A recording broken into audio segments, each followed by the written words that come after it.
Hey everybody, welcome back to the shop here at Flat 6 Motorsports, and today we're going to be installing the Flat 6 upgraded diverter valves on the 718 Cayman, so let's get into it.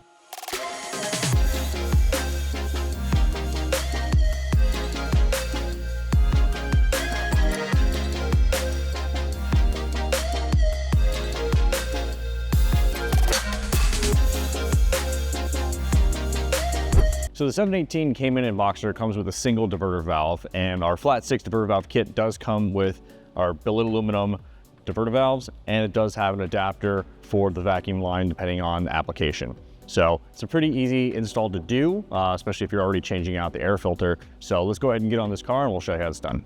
The Cayman has some interior panels that we do need to take off. So as long as you go slowly, gently, this shouldn't be a problem for anybody. So we're gonna start by pulling these two carpet panels straight out. And what goes out, simple as that. And then we're gonna work along the side panel right here. We're gonna go ahead and get that unclipped. Helps to have a pry tool to help work those clips out. Like I said, just be gentle.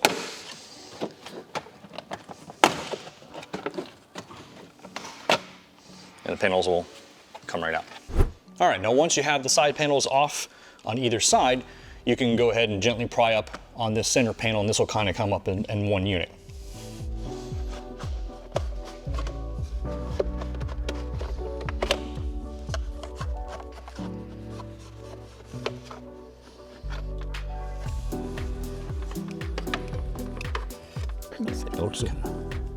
Take it out like that. Now once you have that center section taken out, we now move to the interior, right behind the driver's and the passenger seat. We do have to take out a couple trim panels right along here so that we can free the front end of that carpet. It just has a series of clips, and all you're gonna do is just gently pry in the upward direction. Like that. And you wanna just remove, and you can just let it sit on the seat belt just like that, and we'll go ahead and repeat that for the other side. Once those side panels are off, next thing we're gonna do is take out these two T30 screws on both sides of this crossbar right here, and then we're gonna unclip the plastic trim right below it, and that'll give us access to the carpet.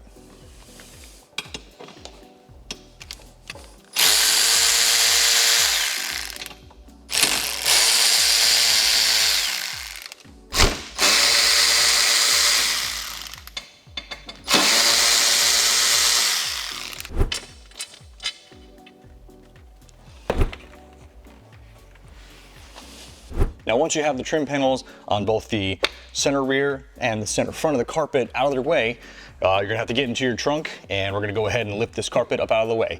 Now, some may show that you can get this carpet out without having to take this front part on. I take it out because it is such a pain to get that carpet back in with those trim panels in place. So I just take a few minutes, take those panels out. It'll make it a lot easier for you.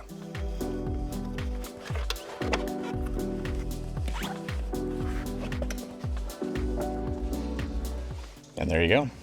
All right, now that we have the carpet out of the way, the next step is just gonna be removing the engine cover. Now, from this step forward, Boxsters and Caymans are gonna be the exact same procedure. So you just have to get all the stuff out of the way first. I'm gonna be using a T30 to get all of the screws around the perimeter out.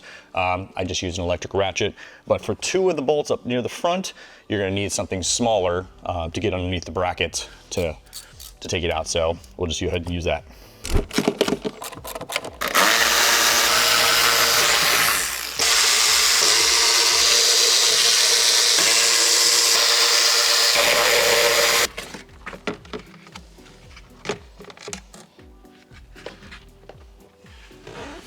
Well, overall, this is a simple installation. You do have to get a little involved in the back of your car to get access to everything. So like I said, this is usually done in combination with changing out your air filter. So we definitely recommend doing your BMC air filter exchange while you're in here. Just save yourself the time. So only a couple tools that you'll need. I do recommend some type of hose clamp pliers and just a pick, and we'll be using these here in just a minute. So let's go ahead and get down in here and I'll show you step by step. So as you can see down here, we have the main discharge hose coming off of the intercooler here. Goes from the intercooler down to the diverter valve right down here. So what we're gonna need to do is take off the clamp right here. And then there's another clamp that holds the diverter valve here to the air inlet. It's kind of hard to see, and most likely it'll be facing toward the front of the car, but I'll show you a trick here on how to get that more accessible. Lastly, we have the vacuum actuation line is right here, but we'll get to that once we actually pull the diverter valve out of its housing. That way it'll be easier to get to. So for right now, all we're going to do is use our hose clamp pliers and get this clamp off of here. Highly recommend this. You can also use a pair of pliers if you don't have a set, but these are a lifesaver. So, and just like that, grabs the clamp and we'll slide it on back. Right there. And then we'll use our pick to kind of work around the hose. It's probably gonna be stuck on there pretty good, but you just slowly work yourself around like so. A little backward pressure. I know it'll slip off a little bit. The hose itself is pretty firm, so it may not bend too much, but try to pull that back and take it off just like that. We can leave it attached to the intercooler. That doesn't need to come off. All right, so now we have the diverter valve exposed. Now the trick, what we're gonna do is, since this assembly can actually pivot around while staying clamped, we're gonna gently lift up the assembly and rotate the diverter valve 180 degrees. And what that does, that exposes the clamp to our pliers so we can go ahead and get it off, because there's no way you're gonna get it from the front. So go ahead and get our pliers in here. And you can kind of mess with how it's turned to get in there, and then just squeeze. Now these pliers are great because they lock into place, so you can keep it clamped. And then we'll go ahead and just try to work the diverter valve out of the port. Just like so. And that.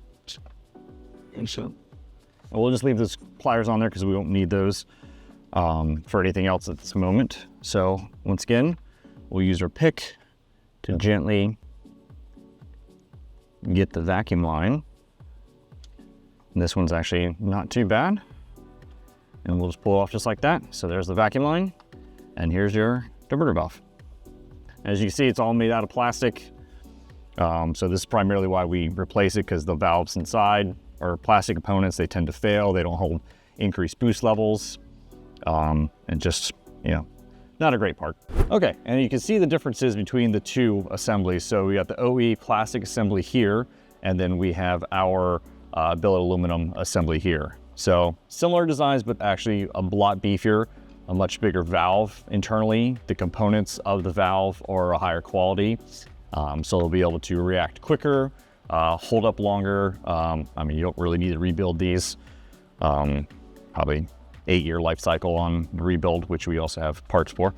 But in general, these hold up to much higher boost pressures. They'll react a lot faster, so be able to hold that boost without it bleeding off, and they won't basically, you know, naturally come apart like the plastic ones tend to do in other applications, because they use these across the board with, you know, Cayennes, Macans, things of that nature, and even on the 911s. So we've tested these quite a bit on all of our high horsepower builds, so these hold up great. So for this application, we're not going to need the adapter because the vacuum line does have a rubber elbow on it already. So we're just going to plug that right back in. So let's go back inside and we'll get this one installed. All right, so first thing we're going to do is we're going to go ahead and get our rubber elbow hooked up here. We're just going to go ahead and push that right back on to where it goes, like so.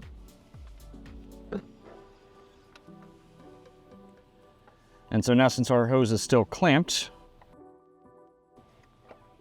we can go ahead and just sneak this in. Now, the housing is a little bit larger, so you're going to be working with a little bit less room. So it's a little finicky. And we'll go ahead and get that inserted right there. Now, we don't need to rotate anything since the clamp is where it needs to be. We can leave it right there. So once you get your valve in the position it needs to be, we'll go ahead and release the lock on that and release the clamp. And she's back into place right there. And then lastly, let's go ahead and get the other hose from the intercooler slide that up and over. Now, if it's a little finicky, you can use a little bit of silicone lubricant or any type of lubricant that works for, you know, rubber hoses. But this one's actually behaving. So goes on just like that. And then once again, we're gonna put our hose clamp pliers on there and just work it back down. And as simple as that.